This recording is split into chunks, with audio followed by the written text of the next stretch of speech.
ជំរាបសួរលោកគ្រូអ្នកគ្រូនិងមិត្តភក្តិទាំងអស់គ្នានាងខ្ញុំមកពីថ្នាក់ទី12កនៃសាលារៀន BTV កណ្ដាលវិខិន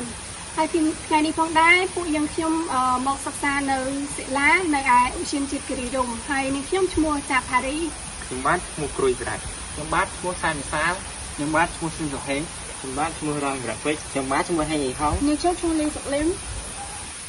បន្ទាប់ពីបានស្ដាប់ការណែនាំខ្លួនរបស់ក្រុមនាងខ្ញុំរួចមកនាងខ្ញុំក៏ចង់នាំអ្នកទាំងអស់គ្នាទៅយល់ដឹងអំពីវត្ថុបំណងខ្លះនៃក្រុមសិលាវត្ថុបំណងនោះគឺពួកយើងមានដូចជាទី1ការកំណត់លក្ខណៈរបស់សិលាទី2ការគណនាដងស៊ីតេ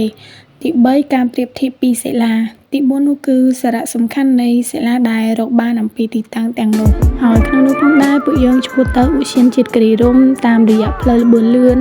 ដើម្បីទៅសិក្សាស្រាវជ្រាវអំពីសិលានៃទីនោះជាមួយនឹងក្រុមដទៃទៀតក៏រួមដំណើរជាមួយយើងដែរ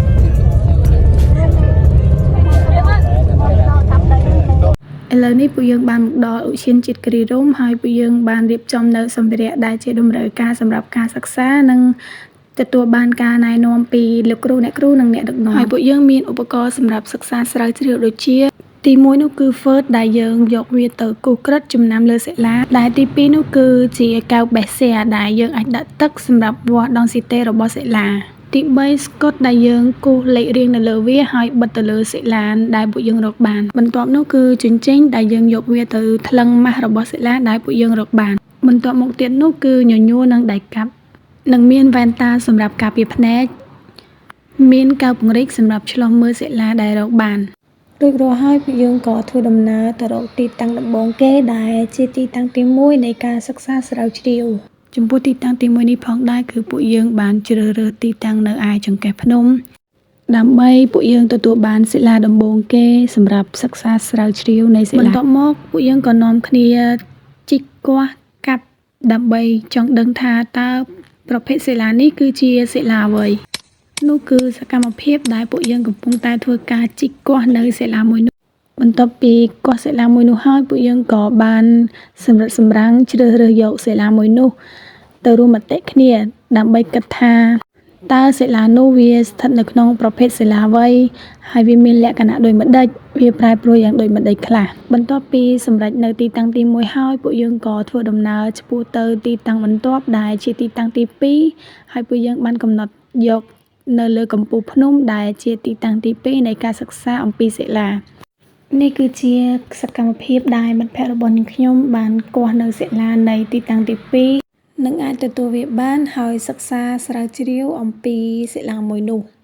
ដោយសិលាទី1នោះគឺធំពេកទើបមិត្តភ័ក្តិរបស់នាងខ្ញុំបានជីកនៅសិលាបន្ទាប់ដើម្បីធ្វើឲ្យវាតូចងាយស្រួលក្នុងការប៉ាន់ប្រមាណនិងស្រាវជ្រាវអំពីសិលាមួយនេះបន្ទាប់ពីរួចរាល់ហើយពួកយើងក៏ត្រួតពិនិត្យចំពោះសិលាមួយនេះហើយក៏បានរួមមតិសន្និដ្ឋានជាមួយគ្នាថាតើសិលាមួយនេះវាស្ថិតនៅក្នុងប្រភេទសិលាអ្វីវាមានលក្ខណៈយ៉ាងដូចម្តេចខ្លះ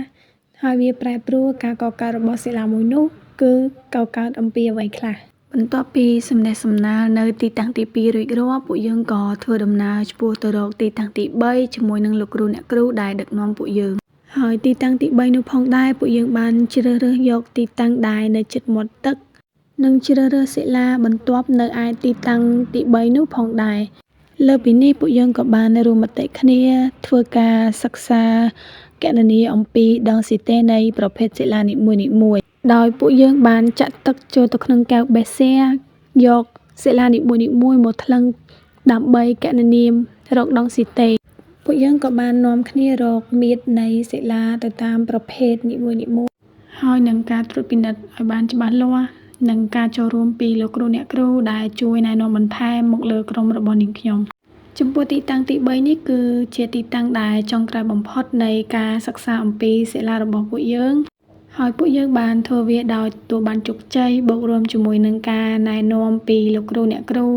ជាមួយនឹងសាមគ្គីភាពនៃក្រុមពួកយើងជាចុងក្រោយវីដេអូរបស់ក្រុមនាងខ្ញុំក៏បានមកដល់ទីបញ្ចប់សូមអរគុណនិងសូមជម្រាបលា